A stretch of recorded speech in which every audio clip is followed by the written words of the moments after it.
Consider your ways, oh yeah.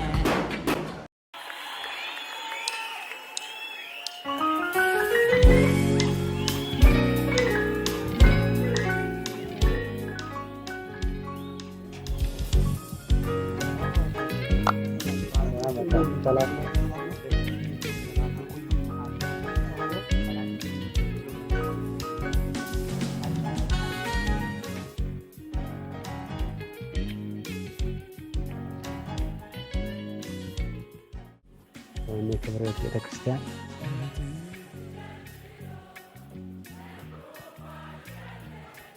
በሚዲያ በደንብ ማቀው በሚዲያ ነውና በጣም ደረጃውን የጠበቀ በጣም የሚያምር ያው ደውዬ ነበር በደንብ ያው እነዚህ እስቲ የሚመለከታቸውን ሰዎች ታገናኛለህ ከሀሌታ ሚዲያ ነበር የመጣሁት እንኳን ደህና መጣህ እሺ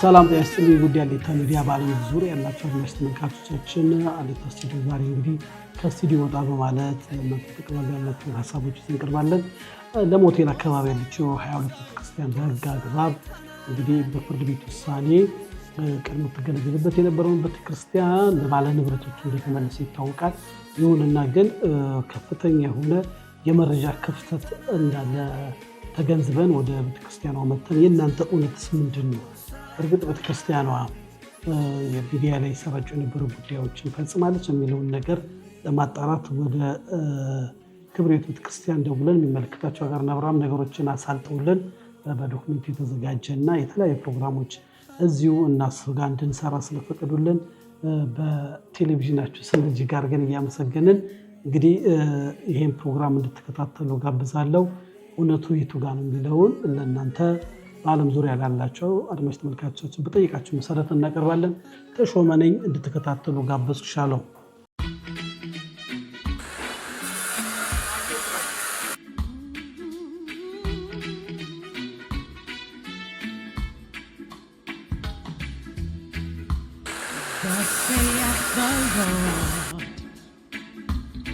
Consider your ways.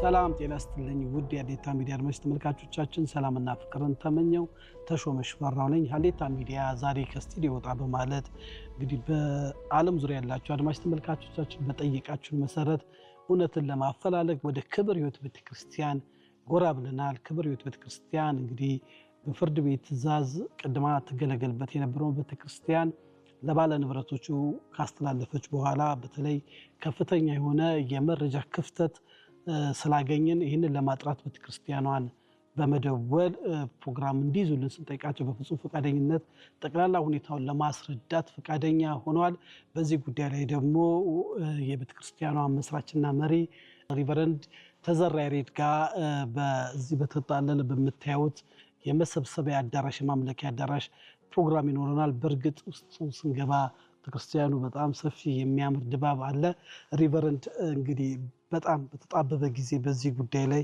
ለረጅም ጊዜ ሐሳብ እንድንሰጥ ስጠይቅ በተለያየ ጉዳይ ዘግይተብን አሁን ዛሬ ፈቃደኛ ሆነ በሁሉም ጉዳይ ከኛ ጋር ከሀሌታ ሚዲያ ጋር ልትወያይ ስለፈቀድክ በአድማጮቻችን ስም እጅግ አድርጌ አመሰግናለሁ እኔም አመሰግናለሁ እድሉን ስለሰጣችሁኝ ያው ምናልባት ለረጅም ጊዜ ይሄንን ጥያቄ ስጠይቀኝ ነበር እንግዲህ ዛሬ እግዚአብሔር ፈቅዶ ደግሞ ተገናኝተናል ደስ ብሎኛል ስለተገናኘን መልካም እንግዲህ እኔም ካንተ ጋር ጥሩ ጊዜ ይኖረናል ብዬ አስባለሁ ያው እንግዲህ ብዙ ጉዳዮች ወደ ውስጥ ስንገባ እናወራለን ግን እንዲው ጠቅላላ ጉዳይ ከማውራታችን በፊት እቺ ክብር ሕይወት ቤተክርስቲያን በአንተ ባለራዕይነት እንደተመሰረተች ይታወቃል እንደ ራዕዩ አቀባበሉ በጊዜው የነበረው ሁኔታ ትንሽ ወደ ኋላ ሄደ በዓለም ዙሪያ ያለው አድማጭ ተመልካቾቻችን ትንሽ ወጥለን ሪቨረንድ ያ እንግዲህ አመሰግናለሁ ስለተሰጠኝ እድል። ያው በዋናነት የክብር ሕይወት ቤተክርስቲያን እንግዲህ ከተጀመረች አሁን 16 ዓመታት አካባቢ ሆኗታል።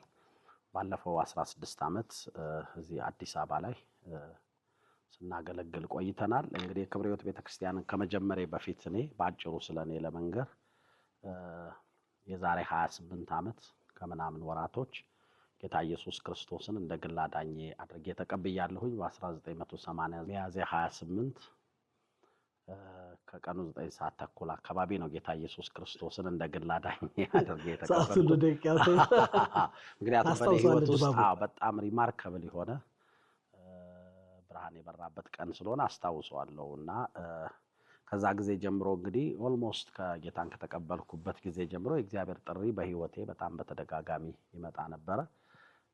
በግልጽ ምንድነው የእግዚአብሔር ጥሪ ምን ማለት ነው፣ ለምንድነው የሚጠራኝ? ያው ግልጽ ነገሮችን አሁን እንደሚገባኝ አይገባኝም፣ ግን ብዙ ጥሪዎች በየቦታው በተለያዩ ሰዎች እኔ በምጸልይበት ሰዓት ተደጋጋሚ ይመጣ ነበር። ስለዚህ ጌታን በተቀበልኩ ከ2 ዓመት አካባቢ በኋላ ኦልሞስት ሙሉ ለሙሉ ወደ አገልግሎት ነው የገባሁት። እንግዲህ ይሄ ማለት 26 ዓመት ማለት ነው። ከ26 ዓመት በፊት በጣም በበርካታ ሁኔታ የወንጌልን ስራ ስሰራ ነው የቆየሁት። በነበርኩበት ቤተክርስቲያን ውስጥ ጌታ ኢየሱስ ክርስቶስን በተቀበልኩበት ቤተክርስቲያን ውስጥ በወቅቱ ከካቶሊክ ውስጥ የወጣ ተሐድሶ ውስጥ ነበረ እኔ ጌታ ኢየሱስን ያገኘሁት። በዛ ስፍራ ላይ ጌታን ከተቀበልኩ በኋላ ኦልሞስት እንግዲህ ለ7 ለ8 ዓመት በዛ ቤተክርስቲያን ውስጥ ቆይቻለሁኝ። በነዛ በቆየሁባቸው ጊዜያቶች በተለያዩ የአገልግሎት ዘርፎች ውስጥ አገለግል ነበረ። በኳየር ውስጥ አገለግል ነበር፣ በዲያቆናት ውስጥ አገለግል ነበር፣ በጽዳት ቲም ውስጥ አገለግል ነበር።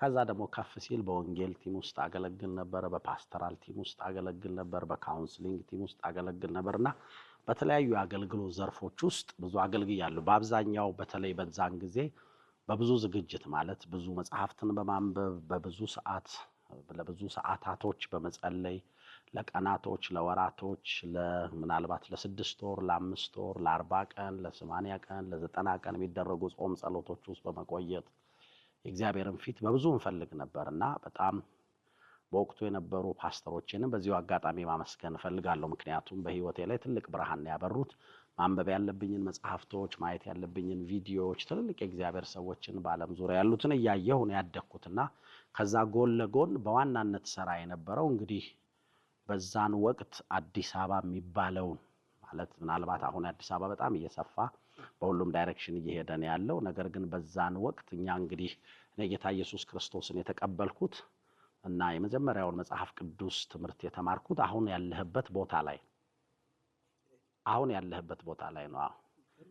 እና ይሄ በጣም ታሪካዊና ለኔ በጣም ሪማርከብል ቦታ ነው። ይሄ ቦታ ኤግዛክትሊ ዘ ሴም ስፖት ውስጥ የመጀመሪያ ጊዜ ጌታ ኢየሱስን ወደ 22 አካባቢ ተቀበልኩ። የመጀመሪያውን የመጽሐፍ ቅዱስ ትምህርት ለመማር ቤተክርስቲያናችን ከዚህ አዳራሽ ጎን ያለው ቦታ ላይ ቢሮ ተከራይታ ስለነበረ እዛ ቢሮ ውስጥ ነው የመጀመሪያውን ቀን መጽሐፍ ቅዱስ የሚለውን ትምህርት ለመማር የመጣሁት ማለት ነው። ምዕመኖኛ ቤተክርስቲያን ውስጥና ከ28 ያው ከዛ እዛ ውስጥ ያደኩ ሄድኩኝ። ከአንድ ዓመት ከምናምን በኋላ ቀይረን ወደ ለሞቴል ሄድን። በጣም ብዙ እዛ በቆየሁበት ጊዜ እንግዲህ አዲስ አበባን በእግሬ ሄጄ ወንጌል ያልሰበኩበት ሰፈር ወይም አካባቢ አልነበረም። እያንዳንዱን አካባቢ ምናልባት እንግዲህ አሁን ከነገርኩ ቦታ ሴንተር ብናረገው ከለሞቴል ተነስተን አስኮ እና ከታ፣ ከለሞቴል ተነስተን ጦር ኃይሎች፣ ከዛም ቤተል፣ ከለሞቴል ተነስተን በዚህ በኩል ወደ ሳሪስ እስከ ቃሊቲ፣ አንዳንዴም እስከ ደብረ ዘይት በእግር ነው የምነግርህ። የጎዳና ስብከት ኢንዲቪጁዋሊ 1-to-1 ነው ሰዎችን የምንሰብክ የነበረው። ከዚህ ተነስተን ሲኤምሲ፣ ከዛም ብዙ አልነበረም። ከሲኤምሲ አለፍ ብለህ ኦልሞስት ጫካ እየሆነ ነው የሚሄድ የነበረው።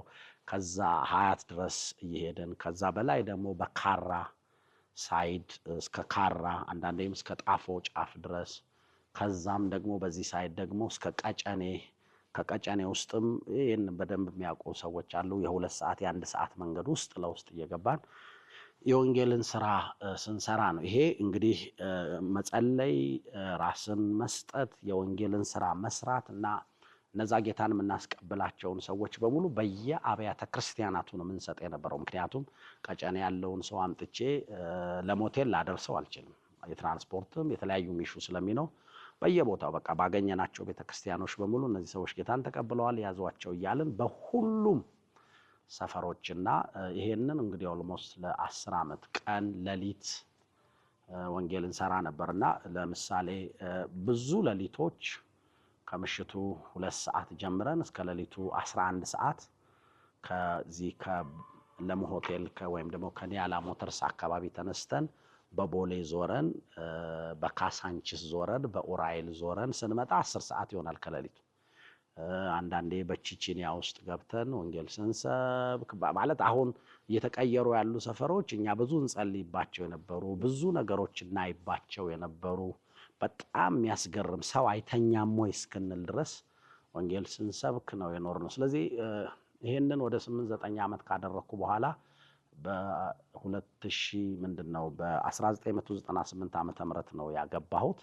እንግዲህ አሁን ኦልሞስት ወደ 20 ዓመት ሊሆነኝ ነው ካገባው። ከዛ 3 ልጆች አሉኝ፣ 2 ወንድና 1 ሴት። የመጀመሪያው ልጄ ወደ 19 ዓመቱ ነው፣ ሁለተኛው ወደ 17 ነው፣ ሶስተኛው ወደ 14 ዓመት አካባቢ ነው። ስለዚህ ከባለቤቴ ጋር ከተጋባን በኋላ በ1992 ዓመተ ምህረት እግዚአብሔር በ40 ቀን ጾም ጸሎት ላይ ያለው ይሄ 40 ቀን ጾም ጸሎት የነበረው ፍጹም በሆነ ሁኔታ ምናልባት አንዳንድ ቀን በሳምንት አንዴ ብቻ ምግብ በመመገብ ከዛ ውጪ ውሃ በመጠጣት በነበረው ጾም ላይ እግዚአብሔር በግልጽ ቤተክርስቲያን እንደምጀምር ተናገረኝ ማለት ነውና በወቅቱ ደስ አላለኝም እውነቱን ለመናገር። ምክንያቱም እኔ የነበርኩበትን ቤተክርስቲያን በጣም ወደዋለሁ፣ ፓስተሬን በጣም ወዳለሁ። ከዛ አካባቢ መንቀሳቀስ የሚለውን ሐሳብም ሌላ ቤተክርስቲያንም እንዳለ ማሰብም አልፈልግምና እኔ እግዚአብሔር ድምጽ ነው ጽፌው አስቀመጥኩት። ምን ማለት እንደሆነ አላቅም፣ ቤተክርስቲያን መጀመር ቤተክርስቲያን ምን እንደሆነ አላቅም፣ ራሱ ለምን እንደሚጀመርም አላቅም፣ ምንድነው ዓላማው የሚል አላቅም። ጀስት ድምጽ መጣ ብቻ የክብር ሕይወት ቤተክርስቲያን እንደምንጀምር በዚህ ቤተክርስቲያኖች እግዚአብሔር ብዙ ነገሮችን እንደሚያደርግ ራእይ ሰጠኝ በ92 ዓመት። ስለዚህ ከ92 ጀምሬ እስከ 2004 ድረስ ማለትም ኦልሞስት እንግዲህ ወደ 12-13 ዓመታት አካባቢ በከፍተኛ ዝግጅት በጣም ብዙ ሰዓት በመጸለይ በጣም እግዚአብሔርን ማመሰግነው ጊዜን አላጠፋውም። ያን እያንዳንዱ ቀን ዌል ኢንቨስትድ ነበረ። በጣም ሲሪየስሊ ጸልያለሁ 6 ሰዓት 7 ሰዓት 8 ሰዓት በየቀኑ። ከዛ መጽሐፍቶች ወዳጆቼ ናቸው፣ ይሄ የሚያቆይ ሰዎች በሙሉ ሊነግሩህ ይችላሉ። መጽሐፍ መንፈሳዊ መጽሐፍቶችን በሙሉ በወቅቱ እንደዚህኛው ዘመን ሪሶርስ ቀላል አይደለም። ደብተሮቹንም ላሳየህ እችላለሁ። መጽሐፎችን እየገለበጥኩ ምክንያቱም ኮፒ ለማድረግ አቅም የለኝም፣ ለመግዛት አቅም የለኝም።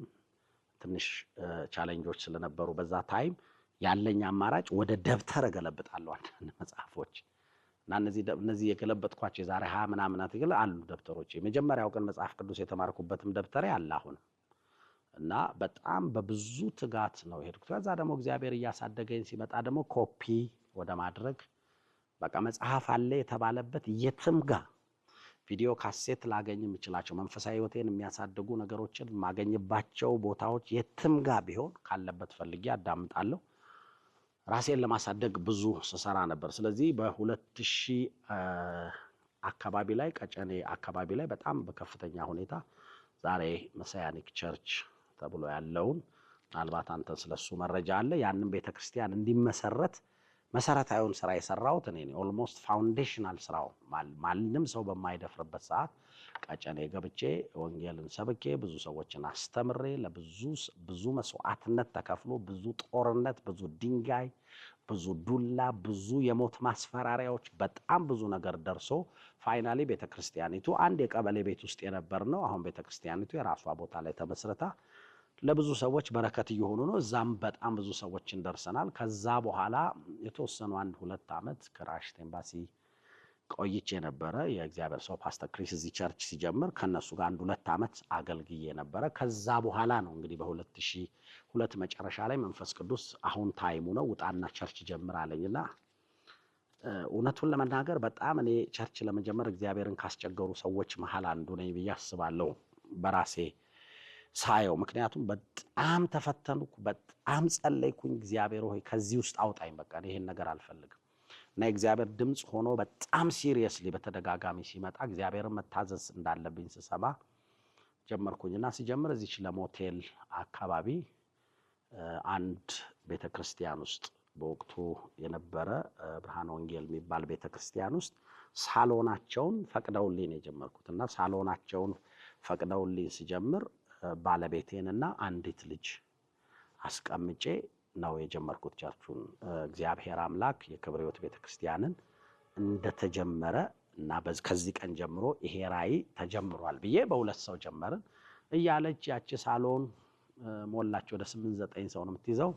ሳሎኗ ሞላች በጣም እና የነበረን ፕሮግራም ያለ ማክሰኞ ብቻ ነበረ። ከዛ ሳሎኑ እየሞላ ስንቸገር ሰዎች በጣም የተባረኩ ሰዎች ነበሩ። ወደ ዋናው አዳራሻቸውን እንድንጠቀም ፈቀዱልን። እዛ 1-2 ዓመት ማክሰኞ ማታ ብቻ ፕሮግራም እያደረኩኝ ከዛ ውጪ በተለያዩ ህንፃዎች ላይ መሰረታዊ ትምህርቶች ፋውንዴሽን ትምህርቶችን እያስተማርኩ የሚድኑ ሰዎችን እያስተማርን ወንጌል እየወጣን እየሰበክን የሚመጡ ሰዎችን በእግዚአብሔር ቃል እየኮተኮትን እያስተማርን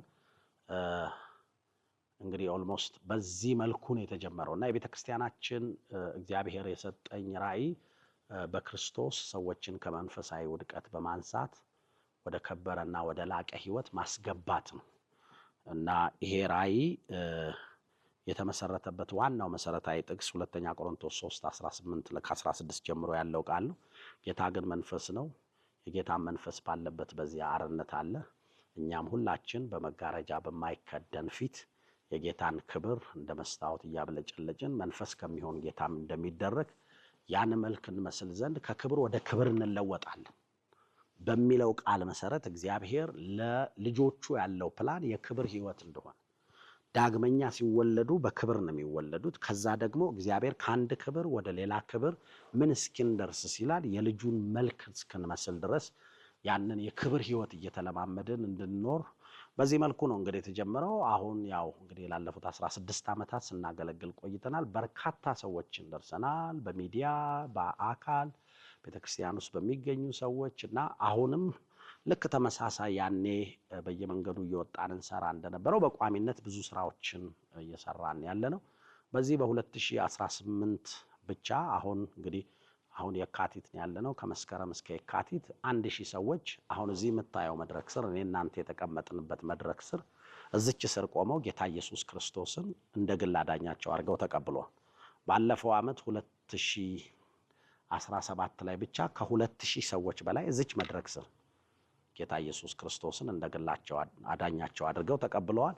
ከነዚህ ደግሞ በጣም ሲሪየስ የሆነ የክትትል ስርዓት እንሰራለን እነዚህን በጌታ ደቀ መዝሙር እንዲሆኑ። ምክንያቱም መውለድ አንድ ስቴፕ ነው። እንደገና ደግሞ የተወለዱትን ማሳደግ ደግሞ ሌላ ስራ ስለሆነ እነሱን ማሳደግ ላይ ክትትል ቡድን አለን። እያንዳንዳቸውን እንከታተላለን። ከዛ ተጨማሪ ደግሞ እያንዳንዳቸውን በእግዚአብሔር ቃል እንዲተከሉ በቤተክርስቲያን እንዲተከሉ ጌታ ኢየሱስ ክርስቶስን አውቀው እንዲተከሉ ስራ እንሰራለን እና በዚህ ዓመት ያሉትን ብቻ ብነግርህ በጣም ኦልሞስት 60-70% እየደረስን ነው።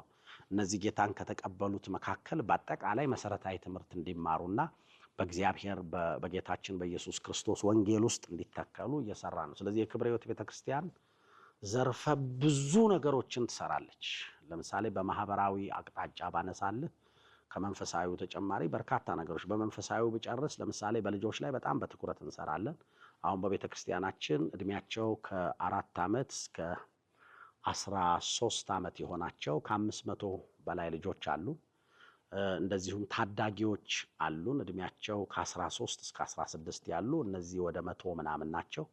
እንደገና ቤተክርስቲያን እንደገና 3ኛ የምትሰራበት የወጣቶች ቲም ነው። እድሜያቸው ከ14 ዓመት እስከ 24 ዓመት ያሉ ደግሞ ወደ 400 ወጣቶች አሉ።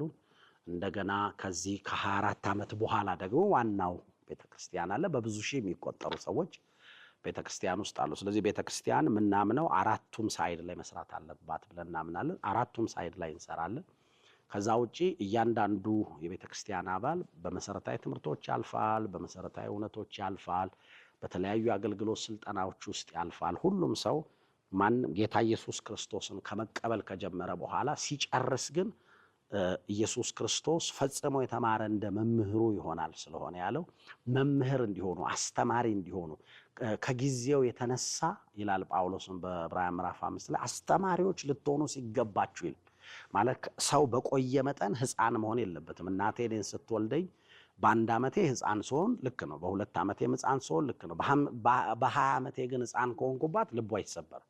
ስለዚህ እግዚአብሔርም ማንንም ልጅ ዳግም ከወለደ በኋላ በቤቱ እንዲያድጉ ተገልጋይ የነበሩት አገልጋይ እንዲሆኑ ጳውሎስ በአንደኛ ቆሮንቶስ 13 ላይ ሲናገር ህፃን ሳለው እንደ ህፃን አስብ ነበር፣ አሁን ስጎለምስ ግን የህፃንነትን ባህሪ ሽሬአለሁ ይላል። ስለዚህ ሰዎች በፕሮሰስ አልፈው በእግዚአብሔር ቃል ተተክለው ሲገለገሉ የነበሩ ሰዎች ደግሞ ተመልሰው ለሌሎች በረከት እንዲሆኑ እንዲያገለግሉ፣ ለሌሎች ምሳሌ ሞዴል እንዲሆኑ፣ የወንጌል ብርሃን እንዲያበሩ እንሰራለን። ከዚህ ተጨማሪ ደግሞ በማህበረሰቡ ላይ ደግሞ የማህበራዊ ግዴታዎች አሉብን። ለምሳሌ በከተማ ደረጃ ቢሆን፣ በክፍለ ከተማ ደረጃ ቢሆን፣ በወረዳ ደረጃ ቢሆን ከተለያዩ እርዳታ ተቋማት ጋር ለምሳሌ ከአዲስ አበባ ከተማ ውስጥ ካሉ የተለያዩ የልማት ስራዎች ቢሆን፣ ምገባዎች ላይ ቢሆን፣ ቤቶችን መስራት ቢሆን፣ ትምህርት ቤቶችን አፍርሶ መስራት ቢሆን፣ የተለያዩ አቅመ ደካሞችን መርዳት ቢሆን፣ የሕክምና እርዳታ ማድረግ፣ ደም መለገስ፣ የተለያዩ ደካሞችን ቤቶች እንደገና አፍርሶ መስራት፣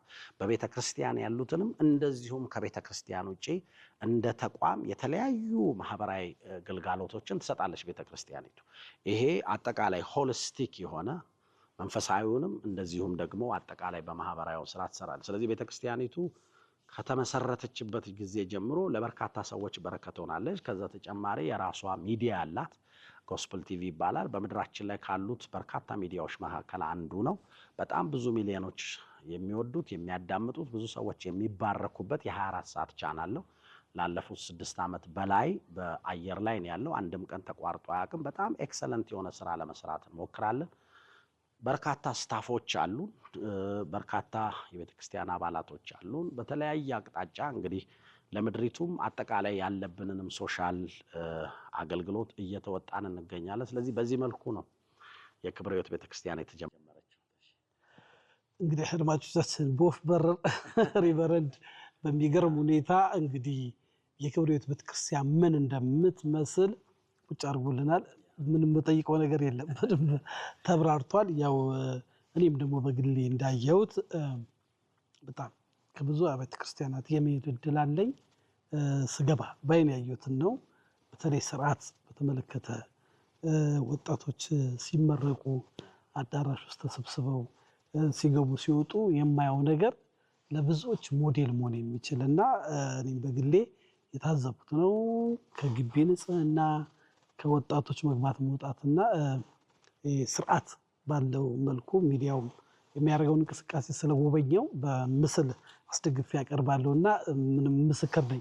ሪቨረንድ በጣም በሚገርም ሁኔታ እንግዲህ ክብረ ሕይወት ቤተክርስቲያን ሲመሰረት እኛ ጋር እንደተለምዶ ተገንጥሎ መውጣት፣ አፍርሶ መውጣት ይበዛል። ግን አንተ ስነግረኝ ይህን ሁሉ መታሸት በዚህ ሁሉ ማለፍ ውስጥ ስለሆነ ለብዙዎች አስተማሪ ይሆናል ብዬ አስባለሁ እና ያው እንግዲህ ግልጽ እንዲሆን አንዳንድ የቤተክርስቲያን ሰው ካን ወደ ራዕይ ይዞ ሲሄድ በምን መልኩ ስለሆነ አስተማሪና አባላቶችም በዓለም ዙሪያም ያሉ ሰዎች ይህንን በዚህ አጋጣሚ መስማታቸው በጣም ጥሩ ነው። እንደው ወደ እኔ ጥያቄዎች ልግባ። የክብረ ሕይወት ቤተክርስቲያን ፒላሮ ወይንም ምሰሶዋ ምንድን ነው? እንግዲህ የክብረ ሕይወት ቤተክርስቲያን ፒላሮች ያው የመጀመሪያው ፒላራችን ምንድን ነው? የእግዚአብሔርን ቃል ፍጹም የበላይ እና አስተዳዳሪ ብሎ ማመን። ለምሳሌ በክርስቶስ ኢየሱስ ላይ ያለን ጽኑ አቋም፣ ጽኑ እምነት፣ ኢየሱስ ክርስቶስን የምናውቅበትና የምንረዳበት መንገድ፣ ስለ መጽሐፍ ቅዱስ ስለ እግዚአብሔር ቃል ያለን ትክክለኛ መሰጠት። ለምሳሌ ሌላኛው በጣም ትልቁ ፒላራችን ግሬት ኮሚሽን ማለት ታላቁን ተልእኮ። ይሄ በጣም ትልቁ ፒላር ነው ለእኛ ቤተክርስቲያን። በእኛ ቤተክርስቲያን ውስጥ በቋሚነት ቢያንስ ሰኞና ቅዳሜ በቋሚነት ይሄ ለአመታት ማለት ነው ሳይቋረጥ ሳይቆራረጥ ወይም ምንም ነገር ሳይደረግ ለአመታት ለምሳሌ ሰኞ በትንሹ 50 ሰው ለወንጌል ስርጭት ይወጣል። ቅዳሜ በትንሹ ከ50 ሰው እስከ 250 ሰው በተለያዩ ከተማው ክልሎች ላይ እንወጣለን። ይሄ ፒላራችን ነው። ምክንያቱም ጌታችን ኢየሱስ ክርስቶስ በማቴዎስ 28 ላይ አንዱ የሰጠን መሰረታዊ ፒላር ወደ ዓለም ሁሉ ሄዱ ወንጌልን ለፍጥረት ሁሉ ስበኩ ብሎ ስለሆነ ሰዎችን ሄደን መስበክ፣ እነዛ የሰበክናቸውን ሰዎች ደግሞ በክርስቶስ ኢየሱስ ቃልና እውነት መትከል ነው። ስለዚህ ለእግዚአብሔር ቃል ትልቅ ስፍራ አለን፣ ለአምልኮ በጣም ትልቅ ስፍራ አለን፣ ለመንፈሳዊነት ትልቅ ስፍራ አለን። ራስን በንጽህና መጠበቅና በኤክሰለንስ መምራት ፒላራችን ናቸው። ቤተክርስቲያናችን የመንፈስ ቅዱስ ቤት ነው። አዘ ሴም ታይም የኤክሰለንስ ቤት ነው። አዘ ሴም ታይም የአምልኮ ቤት ነው። አዘ ሴም ታይም ደግሞ የንጽህና ቤት ነው። ስለዚህ እነዚህ ነገሮች በሙሉ ኮምባይንድ ሆነው ሲመጡ አሁን ብዙ መንፈሳዊ ፒላሮችን አንስተን ልንመጣ እንችላለን። ለምሳሌ በአብ በወልድ በመንፈስ ቅዱስ ላይ ያለው እምነት እሱ ራሱ አንዱ ፒላር ነው። ከዛ ከአብ ወልድ መንፈስ ቅዱስን ደግሞ አብ ማን ነው፣ ወልድ ማን ነው፣ መንፈስ ቅዱስ ማን ነው ብለህ ደግሞ እሱ ሌላ ፒላሮች ናቸው። ግን የእግዚአብሔር ቃል ያልኩት ጀነራሊ ሰው እንዴት ወደ እግዚአብሔር ቃል ሲመጣ ፒላር ናቸው። ለምሳሌ በጣም ሲሪየስ የሆኑ መጽሐፍ ቅዱሳዊ ትምህርቶች ላይ ሲሪየስ ነው። በቃ የእግዚአብሔር ቃል ካለ ብሏል ነው። ሌላ ዲስከሽን የለውም። ሌላ ኮምፕሮማይዝ አናረግም። እንቀበላለን የእግዚአብሔርን ቃል። የእግዚአብሔር ቃል ባለው መሰረት ለማስፈጸም እንሰራለን፣ ራሳችንን እናስፈጽማለን። ከዛ ደግሞ ለማስፈጸም እንሰራለን። ስለዚህ በቤተ ክርስቲያናችን ውስጥ እነዚህ ፒላሮች አሉና ከነዚህ ፒላሮች ውስጥ የተወለዱ ነገሮችና በጣም ፒላሮች ብዬ የምላቸው አንደኛው ቅድም እንዳልከው የእግዚአብሔር ቃል በአንደኛ ቆሮንቶስ ምዕራፍ 14 ቁጥር 30 ላይ ሁሉ ነገር በእናንተ ዘንድ በአግባብና በስርዓት ይሁን ይላል። ስለዚህ አንደኛው ፒላራችን ስነ ስርዓት ነው። የእግዚአብሔር ቃል የሚያስተምርህ ካልቸር አለ፣ ባህል ትማራል። ለምሳሌ ኢትዮጵያዊን የምትለየው አንዱ በባህሉ እኮ ነው። ለምሳሌ ኢትዮጵያ ውስጥ ያሉ የተለያዩ የኤትኒክስ ግሩፖችን የተለያዩ ብሔር ብሔረሰቦችን እኮ የምትለየው በመልካቸው ብቻ አይደለም፣ ባህላቸው ይለያቸዋል። ከእግዚአብሔር ቃል ውስጥ የሚወጣ ስነ ስርዓት አለ። ከእግዚአብሔር ቃል ውስጥ የሚወጡ ደንቦች አሉ። ከእግዚአብሔር ቃል ውስጥ የሚወጡ የህይወት ስታይሎች አሉ። ስለዚህ አንደኛው ስርዓት ነው። ሌላኛው ደግሞ መጽሐፍ ቅዱስ በአንደኛ ጴጥሮስ ምዕራፍ 2 ቁጥር 9 ላይ እናንተ ከጨለማ ወደሚደነቅ ብርሃኑ የጠራችሁን የእርሱን በጎነት ተነግሩ ዘንድ ይላል። የአማርኛው እንግሊዘኛው መጽሐፍ ቅዱስ የእርሱን ኤክሰለንስ ቱ ሾው ፎርዝ ሂዝ ኤክሰለንስ ይላል። የእርሱን ልህቀት ታሳዩ ዘንድ እግዚአብሔር ከጨለማ ወደሚደነቅ ብርሃን ጠርቷቸዋል ይችላል። ስለዚህ ቤተክርስቲያን የክርስቶስን ልህቀት፣ የክርስቶስን ታላቅነት፣ የክርስቶስን ሉዓላዊነት፣ የክርስቶስን ሁሉን ቻይነትና ጌትነት፣ የክርስቶስን ስነ ስርዓት የምታሳይ ነች። ስለዚህ እያንዳንዱ የምናደርገው ነገር ላይ ኤክሰለንስ ለኛ ወይም ደግሞ ልህቀት ማለት ነው በአማርኛ፣ ወይም ላቅ ያለ ከፍ ያለ የተሻለ ከተለመደ ወጣ ያለ መሆን ያ አንዱ ስርዓታችን ነው። ምክንያቱም ታስታውስ ከሆነ ንግስተ ሳባ ወደ ሰለሞን ጋር በሄደች ጊዜ ልቧን የነካት መጀመሪያ ሰለሞን የተናገረው ንግግር አይደለም፣ የባሪያዎቹ አለባበስ፣ ቤት ውስጥ ያሉ ሰዎች ስነ ስርዓት፣ አወጣጥ አገባባቸውን ስታይ ልቧ ተነካ ይላል። ከዛ ነው ሰለሞን ለሚናገረው ነገር ልቧ የተከፈተው። ምክንያቱም የምናምነው በልባችን የምናምነው ነገር በህይወታችን ላይ ካልተገለጠ ትርጉም የለውም። መጽሐፍ ቅዱስ ለዚህ ነው በልብ ያለውን ነገር በሰውነት በህይወታችን መታየት አለበት። ስለዚህ በጣም ቁልፍ ከሆኑ ፒላሮቻችን መካከል የእግዚአብሔርን ልህቀት ታሳዩ ዘንድ እንደሚል እግዚአብሔር ከፍ ያለ እጅግ ላቅ ያለ።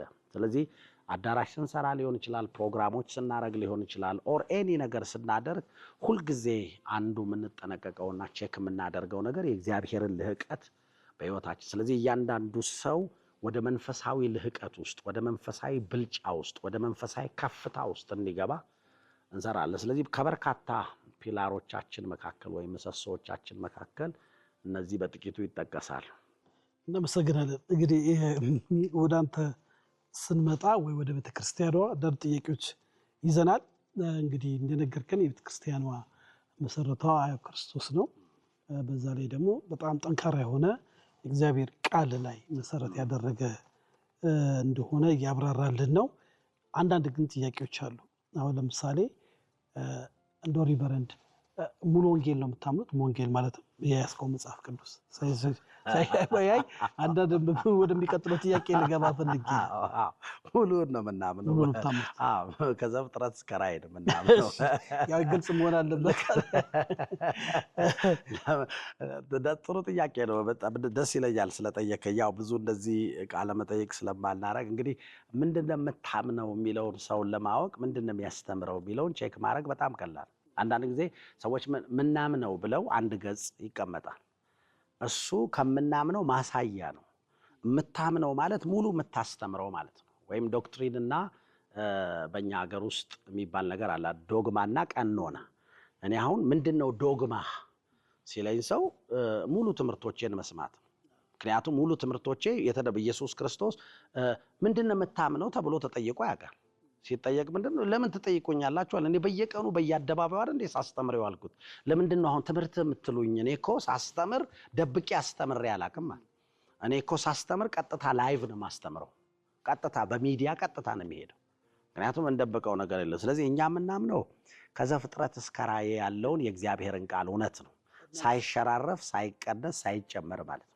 እንደ ቀጥታ እንደወረደ ነው የምናምነው። መልካም። ይህን ጥያቄ ለምን አነሳው?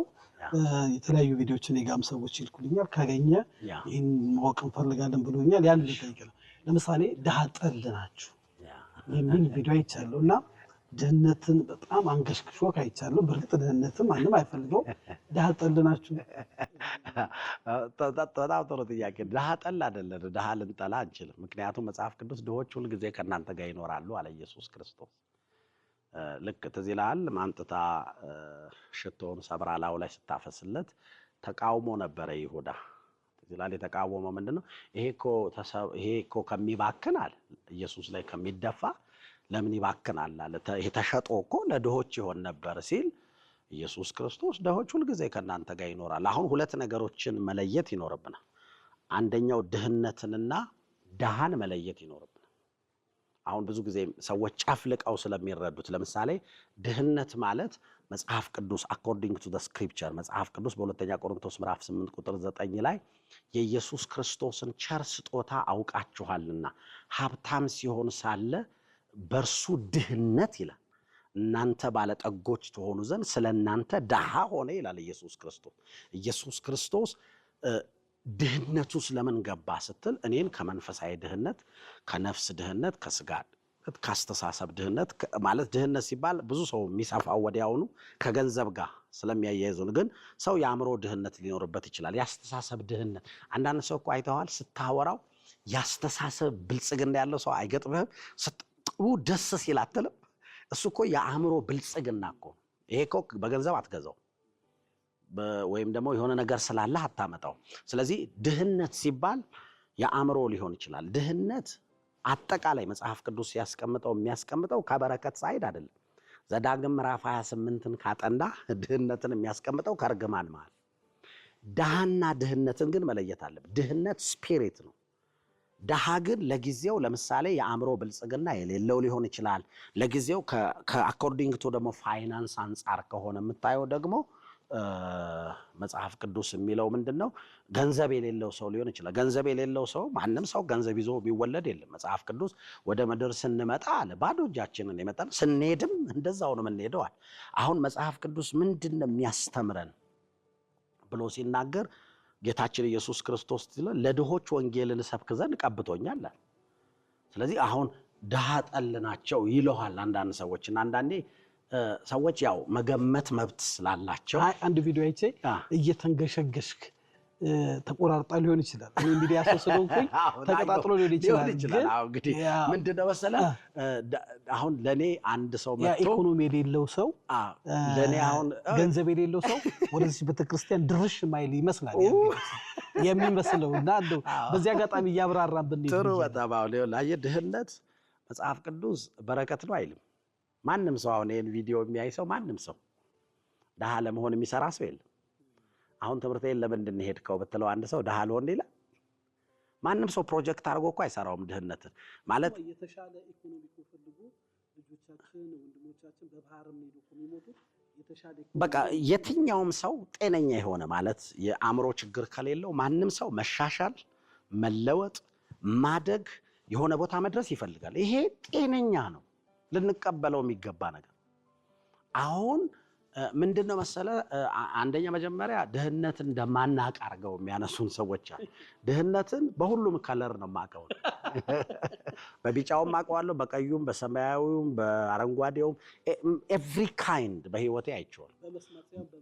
በህይወቴ እኔ እኮ 40 ቀን 60 ቀን ጾማለሁ ስልህ እኮ አንድ ሳምንት ጾሜ ምበላው ሳይኖረኝ ቀርቶ እኮ አቦልድ በላለሁ እኮ አበወለድን እኮ እየቆጠብኩ ማለት አበወለድ አይታት ከሆነ ታስታውሳታለህ 2 ፓኬት አላት አይደል ከፓኬቱ ውስጥ 2 ላስቲክ አለ ስታወጣው አንዱ 5 አለ አንዱ 5 አለ እኔ እኮ አንዷን አውጥቼ እንደዚህ ከፍዬ እኮ በውሃ በልቼ ኖር ያጋል ስለዚህ አሁን ለኔ ድህነት ሰው ሊነግረኝ አይችልም ስለማቀው ማለት ጭቃ ላይ ወድቆ ያለል ሰው ጭቃ እንዳይነካ አትለው ግን አንድ ነገር ግን አምናለሁ አሁን ከየቱ ጋር ጀምረሃል አይደለም አሁን የት ነው የምትጨርሰው ግን እሱ እዛ ጋር ለመጀመሬ የኔ ሐላፊነት ላይሆን ይችላል የቤተሰብ ሐላፊነት ሊሆን ይችላል የምድር ሐላፊነት ሊሆን ይችላል ኦር የሆኑ ስቴክሆልደርስ ሊኖሩ ይችላሉ ያንን የሚጠየቁ እዛ ጋር ከጨረስኩ ግን የኔ ሐላፊነት አያው ብዙ ሰው ማሳበብ ነው የሚፈልግ የሆነ ቦታ ኖ የጀመርኩበትን ቦታ እኔ መርጫው ላይሆን ይችላል ኢትዮጵያ ውስጥ ለመወለዴ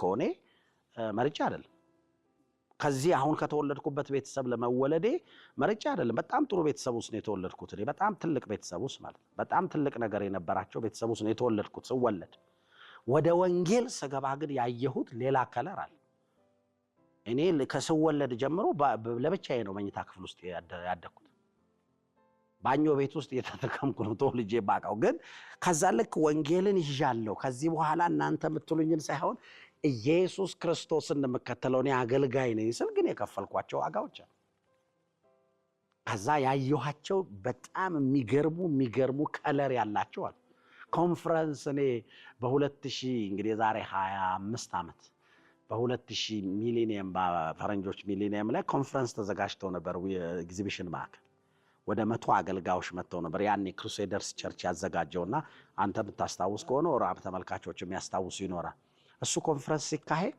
ሙሉ ቀን ነበር የሚደረገው ጧት 2 ሰዓት ይጀምራል ማታ 3 ሰዓት እና 4 ሰዓት ነበር የሚያልቀው እኔ ሙሉ ቀን ስካፈል መበላው የለኝም ሙሉ ቀን ውላለሁ ምሳ ሰዓት ላይ ለምሳ ብሬክ ተብሎ ሰው ሲበተን እኔ የምሳ ብሬክ እንደነበር ታውቃል ወክ ማድረግ ነው አድወክ ወክ ምንም የሚበላ የለም እዛ ግቢ ውስጥ የሚበላም የለም እዛ ውስጥ ምግብ አልነበረም ሰው ይበተንና ከአንድ ሰዓት በኋላ ተመልሶ ይመጣል የትም የሚሄድበት ስላልነበረኝ ኤግዚቢሽን ማዕከልን 3 ዞረዋል ምሳዬን በላውላ ከዛ ገብቼ ግን ፕሮግራሙን እካፈላለሁ አየ አሁን ስለ ድህነት አንድ ሰው ሲያወራ ድህነት ስለማላቅ አይደለም ድህነት አቃል ነገር ግን የምታቀው ድህነት በህይወት ዘመን ካንተ ጋር ለምን አይቆይም ሚል ጥያቄ ግን ትክክል አይደለም ድህነት ትጠላለህ ወይ ካልከኝ አዎ ድሃን በጣም ወዳለሁ ለዛ ነው እኔ በዓል ሆኖ ገብቷል ዶሮ እየገዛው ሰዎች ቤት ይሄዳሉ የሆኑ ሰዎች ምግብ አልበሉ ይሆን በየተጨነቀ ይሄዳሉ ቤተክርስቲያን ውስጥ ያሉ ሰዎች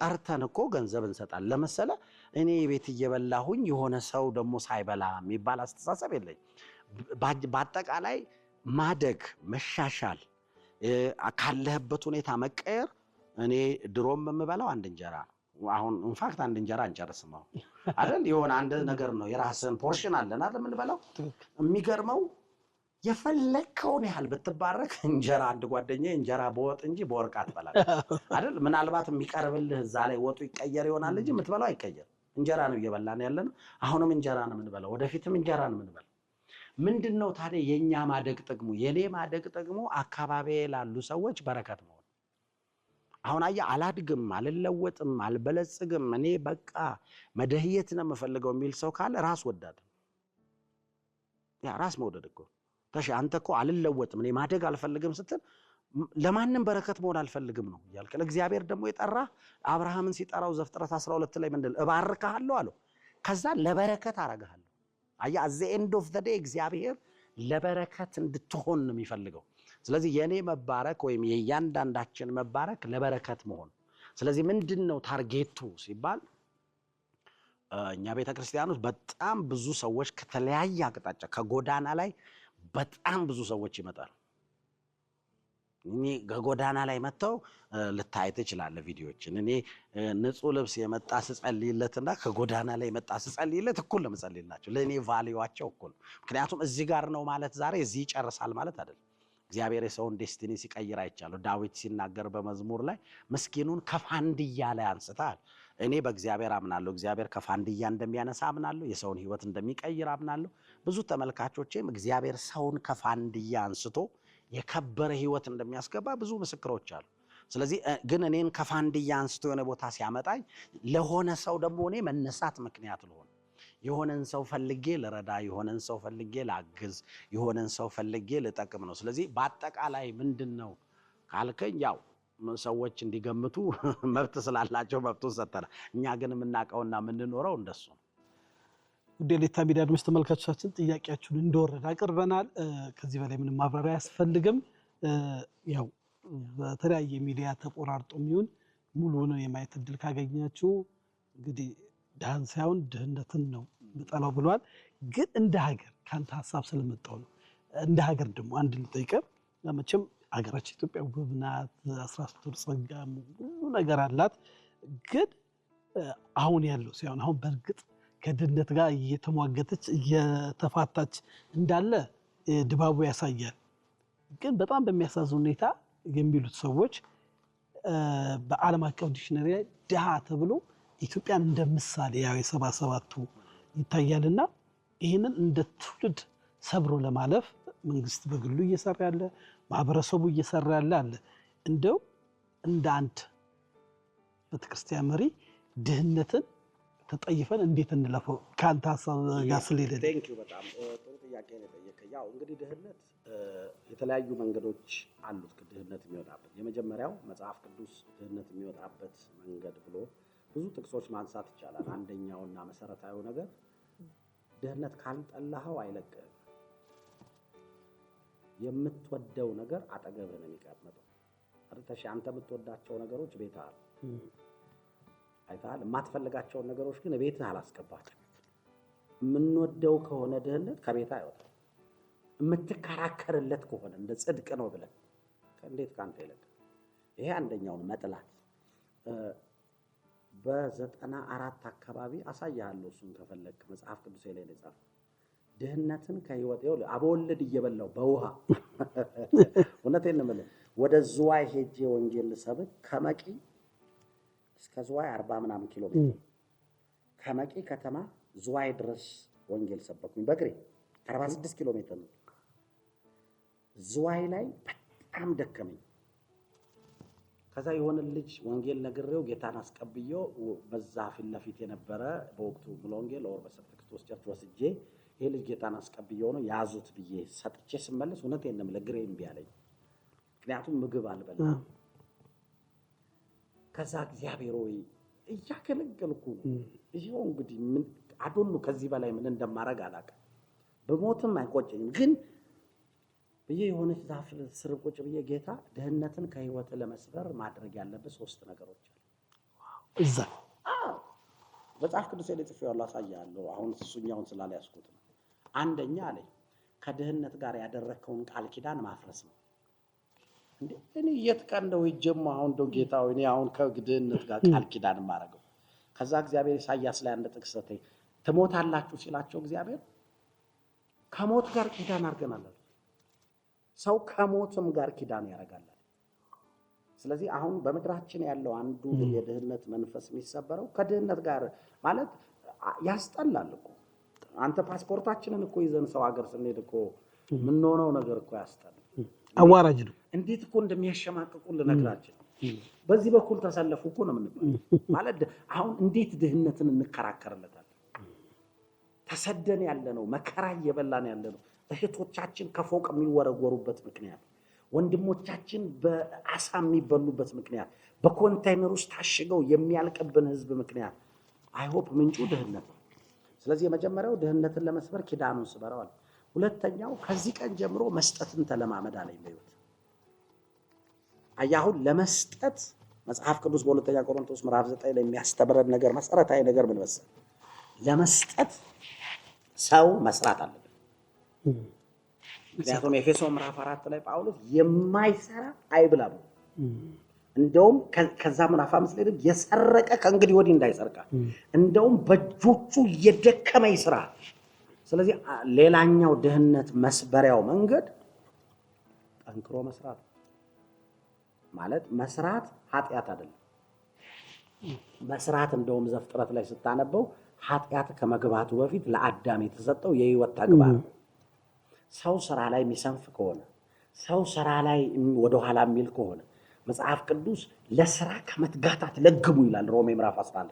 አየህ መትጋት መልፋት መድከም አለበት እውነቴን ነው የምልህ እኔ 16 ሰዓት ምናምን እሰራለሁ በየቀኑ ለሊት ነው የምነሳው ከዛ እዚህ ማታ ነው እኔ ቢሮ በጠዋት ነው የምገባው ከቢሮ ከቸርች ቢሮ የምወጣው ከምሽቱ 2 ሰዓት በኋላ በጣም ሬርሊ ነው ከዛ አንዳንዴ 3 ሰዓት ሊሆን ይችላል አንዳንዴ 4 ሰዓት ሊሆን ይችላል አንዳንዴ 6 ሰዓት 7 ሰዓት ወጣበት ጊዜ አየህ የትጉ እጅ ይላል እግዚአብሔር ሶስተኛው የነገረኝ ነገር ትጋት ነው ደህንነትን ከህይወት መስጠት ምንድነው ትጋት ስለው ሄድና መጽሐፍ ቅዱስን አንብብ ለዛ ነው ትጋት የሚል መጽሐፍ ያለኝ በጣም ብዙ ተመልካቾች እንዲያገኙትና እንዲያነቡት አበረታታቸው ምክንያት የኔ መጽሐፍ ስለሆነ ሳይሆን እዛ ውስጥ ያለው መርህ ህይወታቸውን ስለሚቀይር የኔን ህይወት ስለቀየረ አስብ ርቦት እግሩን ማራመድ ላቃተው ሰውዬ እግዚአብሔር ምግብ ከመስጠት ይልቅ መርህ ይሰጠው ሊያበላኝ እኮ ይችላል እግዚአብሔር አሁን ለእግዚአብሔር እንጀራ ምንድን በቁራን ይበግባል ምን ችግር አለው ስጋ በበላተኛ ይልቅላል እኮ ችግር እኮ ኖሮት አይደል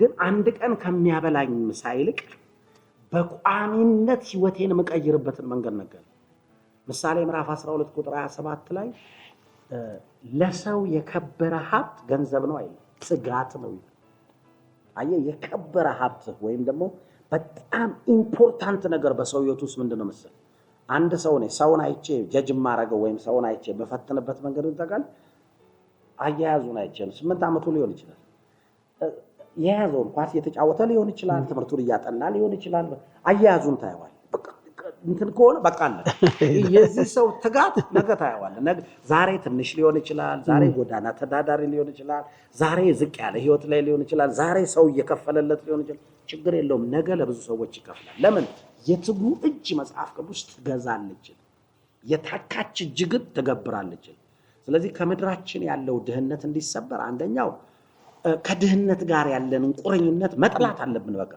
ወንድሞቻችን ተሰደዱ ህዝባችን መከራይ እንደ አገር እኮ እንዴ በዩናይትድ ኔሽን እኮ ስብሰባ የሚደረግብን እኮ ዳሃ ስለሆነ እኮ የሚወስኑልን እኮ ዳሃ ስለሆነ ስለበለጸግን እኮ አይደል የበለጸጉት ሀገሮች እኮ የሚወስኑልን እኛ እኮ የሚወሰንብን ድሆች ስለሆነ በዚህ ማፈር አለብን መቆጨት አለብን ከዚህ መውጣት አለብን ብለን መነሳት አለብን ሁለተኛው ደግሞ ሁሉም ሰው ይኸውልህ መጽሐፍ ቅዱስ እንጀራህን ይላል መክብብ ምዕራፍ 11 በውሃ ላይ ጣለው ከብዙ ቀን በኋላ ተመልሶ ታገኘዋለህ ምን ማለት ነው ይሄ አንድ ሰው በየትኛውም ሌቭል የትኛውም አይነት የድህነት ሌቭል ውስጥ መስጠትን ካልተለማመደ በህይወቱ ውስጥ በረከትን ማየት አይችልም ኢየሱስ ክርስቶስ እዚህ ይላል መስጠት አንዳንድ ሰዎች ይመስላቸው ሀብታሞች ይስጡ እነሱ ስለተረፋቸው አይደለም ኢየሱስ ክርስቶስ ማርቆስ እኮ ላይ 12 ላይ እኮ የነገረን አንዲት ድሃ መበለት መጣች ይላል ድሃ ነች አለ ከዛ ደግሞ መበለት ነች በመበለት ማለት ባሏ የሞተባት ልጆች የምታሳድግ ሴት ነች አንተታ 2 ሳንቲም አስቀምጥ ይችላል ኢየሱስ ክርስቶስ ተደነቀ በምን ተደነቀ ያላትን ከመትችለው አየ ድህነትና ንፉግነት ከህይወታችን ሊወጣ መስጠትን መለማመድ አለበት መስጠት ምንድነው ችግር የለውም አንዳንዴ እኮ የምትሰጠው አንተ ግማሽ መሳኖሮ ካንተ ያነሰ ደግሞ አለ ለሱ አካፍለው እስቲ ምን ይሆናል መሰለህ ያንተ መብዛት ይጀምራል ያንተ ማደግ ይጀምራል ያንተ መለው ስለዚህ እንደ አገር እያንዳንዱ ሰው መስጠትን መለማመድ አለበት ፈረንጆች አንዱ የሚባረኩበት ምክንያት እንደ ልብስ እኮ አውጥተው በር ላይ ያስቀምጣል እኛ እኮ የጠበበን ልብስ እኮ ለዘመናት ሻንጣ ውስጥ ነው ብናስቀምጥ የሆነ ቀን ስከሳ ለብሰዋለሁ አይደል ብንለው ይሄ እኮ ግማን ነው አይደል እኛ ትሪ እንሰጣለን ለሰው ልጅ ያድግበት ልዋጭ ይፈልጋል አየው መስጠት ከኔ ያነሰ ሰው አለ የሆነ ነገር ሲጠበኝ ወይ የሆነ ጫማ እንትን ሲያረገኝ ለሆነ ሰው ነው ማለት ነው ምንድነው ዘር እኮ ነው መጽሐፍ ቅዱስ ሰው የሚዘራውን ያንኑ መልሶ ያጭዳል ስለዚህ ጥቂት ከዘራን ብዙ እናጭዳለን ስለዚህ ከዛ ውጪ ደግሞ በጣም ትጉ ሰራተኛ ማለት እያንዳንዱ ሰው ሊስትሮ ሊሆን ይችላል እኔ በጣም ማስታወሰው ጌታን ተቀብዬ ወደዚህ ስመላለስ ቤቴ የነበረው ወደ አፍንጫው በር 6 ኪሎ የሚባለው ሰፈር ከዛ ትንሽ ከአፍንጫው በር ከፍ ብሎ ችሎት የሚባል እሱ ወረድ ብሎ ያለ ሰፈር ውስጥ ነው ያደግኩት ከዛ መመጣ የነበረው እዚህ ኒያላ ሞተርስ አንበሳ ጋራጅ ጋር ቸርቹ የነበረው አስብ ባስ 6 ኪሎ ድረስ መጣል ከ6 ኪሎ ጋር 64 ቁጥር የምትባል ባስ አለች ከ6 ኪሎ መገናኛ ትመጣለች ከመገናኛ እስከ ኢምፔሪያል ለኔ ምን እንደው አንደ ሻይ መጠጣት በላ ወክ አርጌ ይገባለሁ ቸርች ማታም ተመሳሳይ ነው። መገናኛ ድረስ ሄዳሉ። ከመገናኛ 64 ቁጥርን ይዤ 6 ኪሎ ሄዳሉ። ከ6 ኪሎ ቤት 15-20 ደቂቃ መንገድ በልሳን እየጸለይኩ ወደ ቤት ገባለሁ። 6 ኪሎ ጋር በጣም ወደው ልጅ ነበር።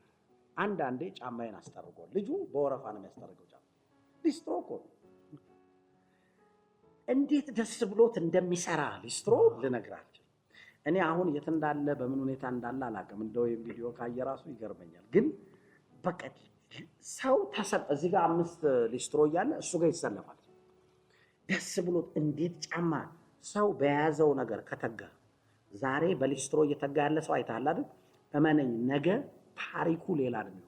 ስለዚህ የትጉ እጅ ለሰው የከበረ ሀብት ባንክ ውስጥ ያስቀመጠው ብር አይደለም። ለሰው የከበረ ሀብት ኪስ ውስጥ ያለው ብር አይደለም። ለሰው የከበረ ሀብት መጽሐፍ ቅዱስ ምሳሌ 12:27 ላይ ትጋቱ ነው ይላል። ስለዚህ በምድራችን ያለውን ይሄንን የድህነት ታሪክ ሰብረን ማለፍ የምንችልባቸው መርሆች እነዚህ ይመስላል። ቃሎች ያሰማል። እንግዲህ ይሄ እንደ እርጎ የሆነ ቃለ ምልልስ ነው። እጅግ አድርጌ አመሰግናለሁ። ያው ሰዎች ቢያውቋቸው ያልኳቸው ጉዳዮች በተለይ ልጠይቅ ያሰብኳቸው ካገኘሁት እነዚህ ጉዳዮች ነበሩ። እንግዲህ አሁን አንተ ባለጸጋ ነው ወይ ብዬ እንዳልጠይቅ መልሰልኝ። ምንም አያስፈልግም። ለምን ለብዙዎች የሚተርፍ ህይወት እዚህም ያሉት ምዕመናን በምን የስራ ትጋት ውስጥና ይመሰክሩልኝ ነበር ከምን ተነስተው የት እንደደረሱ። እንግዲህ ጊዜ ሲኖረን በተለያየ አማራጮች እናያለን። እጅግ አድርጌ አመሰግናለሁ ሪቨረንድ። አሁን እስቲ አንዳንድ ጥያቄዎች ልጠይቅ ነው። ማለትም መንፈሳዊ ነገር ይቅደም ብዬ ነው፣ ሌላው ይደርሳል ብዬ ነው። እንግዲህ የከወሬት ቤተክርስቲያን እዚያውን ያለበት አዳራሽ ከአንድ ደቂቃ ከፍ ብሎ ከግለሰቦች ተከራይታችሁ የተከላችኋት ቤተክርስቲያን ነበረች። ያቺ ቤተክርስቲያን አየሩ ላይ ሚዲያው ላይ ብዙ ነገሮች ሰማን። አንተን ከማግኘቴ በፊት ደግሞ የሚመለከታቸው የቤተክርስቲያን ጠበቃዎች፣ ምዕመናኖች በጣም ለማጠየቅና ጉዳዩን ለማየት ፈለኩ። ለምን ከፍተኛ የመረጃ ክፍተት እንዳለው ገባኝ። ይህን ጉዳይ ላለፉት 4 ዓመት ምናምን ብቻ እየተከታተልኩ አንተን መጠየቅ ነበረ። በዚህ ጉዳይ ላይ የባለ ንብረቶቹ ቤቱን ወይንም ያከራዩአቸውን የሚመለከታቸውን አካል የማውራትም የመሸምገልም እድሉ አጋጥሞ ነበረ። ይሁንናችሁ ቤተክርስቲያን በቅርቡ በህግ አግባብ ለባለ ንብረቶቹ ተረክበዋል እና መጀመሪያ እዛ ውስጥ ሳንገባ ቤተክርስቲያኗን መተህ ያየው አንተ የተከልካት አንተና ከሰዎቹ ጋር የነበረህን ግንኙነት ከስር መሰረቱ እንኳን ውጭ ያለ ሰው ራሱ ቤተክርስቲያን ውስጥ ያሉ ሰዎች ዲቴል የሚያውቁት አይመስለኝም እና ትንሽ ስለዚህ ነገር ብትል። እሺ ቴንክ ዩ ይሄንን ጥያቄ ስለጠየቀኝ። ያው ብዙ እንግዲህ ካናገርካቸው የተለያዩ የቤተክርስቲያን ሰዎች እና ባለሙያዎች እንደዚሁም በጉዳዩ ላይ ቅርበት ያላቸው ሰዎች ብዙ መረጃ እንዳገኘህ ተስፋ አረጋለሁኝ። እነሱ በተናገሩት ላይ ለመጨመር እንግዲህ የዛሬ እንደነገርኩ የክብረ ሕይወት ቤተክርስቲያን የተጀመረችው እዚሁ ለሞቴል አካባቢ ሆኖ አሁን ካለንበት ሰፈር ማዶ ላይ ባለ አንድ ቤተክርስቲያን ውስጥ ነው ብያለሁ። ብርሃን ወንጌል የሚባል ቤተክርስቲያን ውስጥ እዛ ቤተክርስቲያን ሳሎን ውስጥ ከዛ ለ2 ዓመት ከምናምን ደግሞ አዳራሻቸው ውስጥ እና እዛ ወደ ምናልባት 60-70 አካባቢ ሰው ስንሆን ያው ቦታውንም ስላጨናነቅን እነሱም ደግሞ ለሌላ አገልግሎት ስለፈለጉት ቀነ ገደብ ሰጡንና እስከዚህ ጊዜ ድረስ ቦታ ፈልጋችሁ ውጡ ተባለ። ባይዘወይ በጣም ላመሰግናቸው ወዳለሁ። እግዚአብሔር ይባርካችሁ ማለት ፈልጋለሁ። ምክንያቱም በዛ ሁሉ ጊዜ ስንጠቀም ለ2 ዓመት ምንም አይነት ክፍያ አልከፈልንም፣ በነፃ ነው የተጠቀመው እና እግዚአብሔር አብዝቶ ይባርካቸው። ምክንያቱም ባለውለታዎቻችን ስለሆኑ ማለት ነው። እና ቀነ ገደብ ሰጡን። በዛ ቀነ ገደቡ ስንፈልግ ቆይተን አሁን በፍርድ ቤት ክርክር የነበረበት ቦታ ለኦልሞስት ለዓመት ከምናምን ተዘግቶ ቸርች ነበረ። ከኛ በፊት 3 ቸርች ነበረ። 3 የተለያየ ቸርች ተከራይቶት ነበረ። እነዛ አሁን የተከራዩት ቸርች ሰዎች አሁንም በሕይወት አሉ እና ከዛ እኛ 4ኛ ቸርች ይመስለኛል 4ኛ ወይ 5ኛ ቸርች ነው እንግዲህ። ከዛ መጣን፣ አንድ ደላላ አገናኙ። ከዛ ቦታ ተገኝቶላችኋል ነው አሉን። መጣን፣ አየነው። እኛ ደግሞ እንፈልግ የነበረው ከዚሁ ቅርብ ስለነበረ ተመቸን አሁን ካለንበት እንዳልከው 1 ደቂቃ ምናምን ተጉዞ የተወሰነ ሰከንዶች ውስጥ የሚደረስ ቦታ ነው ሶ ተነጋገርን ከሰዎቹ ጋር በጣም በዚሁ አጋጣሚ አሁን ባለው መንፈስ ሳይሆን በነበረው በቀድሞ መንፈስ ወንድማችን ዋጋዬ በጣም ባለውለታችን ነው ከዛ ተነጋገርን 10,000 ብር ነው ዋጋው አሉ በጣም ያረጀ ቆርቆሮ አዳራሽ አለው ከዛ ሰርቪስ ቤቶች 4 ወይም 5 የሚሆኑ ሰርቪስ ቤቶች አሉት እነዛ ሰርቪስ ቤቶች ውስጥ አንድ ክፍል ነው የሚሰጡን ሌላው እነሱ ሌላኛው ወንድማቸው ይኖርበታል ስለዚህ እኛ በወቅቱ ማረፊያ ስለሆነ የምንፈልገው አዳራሽ ካገኘን ብዙም ነገር ስለማንፈልግ አየነው አዳራሹን 67 ሰው ይዛል ቪዲዮ ላይ ማየት ይቻላል ከዛ በጣም አርጅቷል ለ2 ዓመት ተዘግቶ ስለነበረ በጣም አቧራ ሆኗል በጣም ቆሽሾ ከዛ ያንን አድሰን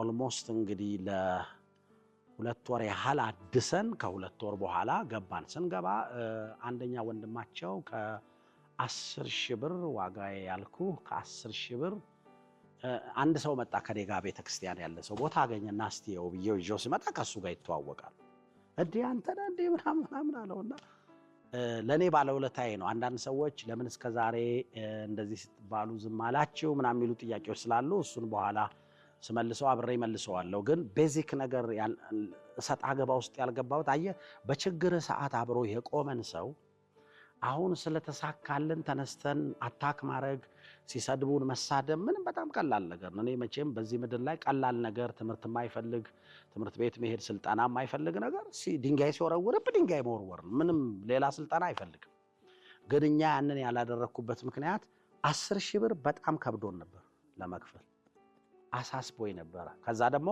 የ6 ወር ነው የምትከፍሉት ተብለን ነበር ያ አመት እንፈርምላችኋለን የ6 ወር ተከፍላልና 60,000 ብር ማምጣት አለበት በጣም ከባድ ነበር ያ ስለዚህ ያደረኩት ነገር ምንድነው ይሄን ወንድሜን ይዤው መጣው ከሱ ጋር ሲትገናኙ ይተዋወቃሉ በቃና አንተማ ካለ እዚህ በቃ የኔን ድርሻ ልተው ዋጋዬ ከአራቱ ወንድሞች አንደኛው ማለት ነው ከሶቹም ላይ ስታይ መጀመሪያ ስሙ ያለው የሱ ድርሻ ማለት ለአራት ይከፈላል 10,000 ብር 2500 2500 የኔን ድርሻ ለተውላችሁና በ8,000 ብር ግቡ አለ እና እኔ አሁንም ወደፊትም ስለዚህ በጣም አመሰግናለሁ እግዚአብሔር ይባርከው ምክንያቱም ለኔ ይሄ ትልቅ ውለታ ከዛ ከ8,000 ብሩን ያ ወንድማችን ግርማ ይባላል አሁን አሜሪካ ነው ያለው እሱንም በዚሁ አጋጣሚ በጣም ላመሰግነው ፈልጋለሁ ምክንያቱም ለኔ ሪማርካብል የሆነ ባለውለታ ነው ዛሽ ታይም ላይ ጓደኞቹን ገንዘብ ሰብስቦ 8,000 ብሩን በ6 ወር አርጎ ማላቃቸው ሰዎች ናቸው የከፈሉት የመጀመሪያውን 6 ወር አላቃቸው እስከዛሬ አንዱ ስለ አንዱ ሰምቻለሁ 8,000 ያዋጣው ሌሎቹን አላቃቸው አባላቱ ማለት አይደሉም የቤተክርስቲያን አባላቱ 8,000 አርገው የ6 ወር ተከፈለ ቤቱን በነበረችን ገንዘብ ቤቱን አደስን ቤቱን ስናድሰው ምናምን እንደዛ አይነት ነው ከዛ አድሰ ነው ስንገባ ይታያል ቪዲዮ ላይ ፎቶም ላይ ማየት ይቻላል ገባን 60-70 ሰው አካባቢ ነበር እንግዲህ ጽድት ያለ ካልከው ያው ምንጠባጠብ ስለሚኖር 60-50 ሰው አካባቢ ንጹዋል ገባን በቃ ቤተክርስቲያኗ ቆንጆ ነች ትንሽ ነች መጠቀም ጀመርን እና የመጀመሪያዎቹ አመታቶች ግን ስንገባ አንድ ነገር ከነሱ ጋር የኛ ቤተክርስቲያን ያድጋል እና የሚያድግ ቤተክርስቲያን ስለሆነ ያሰፋ ነው የምንቀጥለውና ይሄንን ቃል ገቡልን እና አሳቃቸው ያሳቃቸው ነገር ምንድነው ሁሉም ሲገቡ እናንተ እንደዚህ ነው የምትሉት ከዚህ በፊትም የገቡት እንሰፋለን ቤተክርስቲያኑ እናሰፋለን ብለው እንኳን ቤተክርስቲያን እቺን አዳራሽ ሊሞሏት ይቅሩና አንሳው የቤት ኪራይ ሳይከፍሉ ነው የወጡት አለ እኔ ስለነሱ አላቅም እንደማን እንደነበሩ በወቅቱ አላቃቸውም ነው አሁን ግን የኛ ስለምታድግ እናሰፋዋል በሚል ተነጋግረን ገባን 8,000 ብር ከዛ ያው የ6 ወር ከፈልን ከዛ በኋላ እንግዲህ የነበረን ለ10 እንግዲህ አሁን እስከምናስረክብበት 10 ምናምን አመት ነው 12-13 አመት ይሆነዋል ኤግዛክት ባላቀው ግን እሱን ቼክ ማድረግ ይቻላል እያንዳንዱ ጊዜ በየ6 ወሩ ከፍላለን አንዳንዴ የአመት ነው ከፍሎ አንዳንዴ 2 አመት ነው እንሰጣቸው በዚህ ወር በዚህኛው ሳምንት ያው እነዚህ የተከፈሉት ነገሮች በሙሉ ባንክ ስለሆነ ማየት ይቻላል ቼክ ስለሆነ ከቤተክርስቲያን የሚወጣውና በዚህኛውን ከፍልና ከዛ በሚቀጥለው ሳምንት ደግሞ መልሰው ይጠይቁናል አንዳንዴ እንደ ፋሚሊ ስለሆነ በጣም ተቀራርበንም ባለውለታዎቻችንም ስለሆነ ምናየው እንከፍላለን እና ቤተክርስቲያኒቱ የነበራት ሂደት እንግዲህ ምንድነው አንድ ክፍል ቢሮ ምትሆንና ከዛች ክፍል ውጪ ደግሞ አንድ 60-70 ሰው ምትይዝ በቆርቆሮ የተሰራች አዳራሽ ተከራይተን ገባን 6 ወር ምናምን እንደተጠቀምንበት ሞላች ቤተክርስቲያን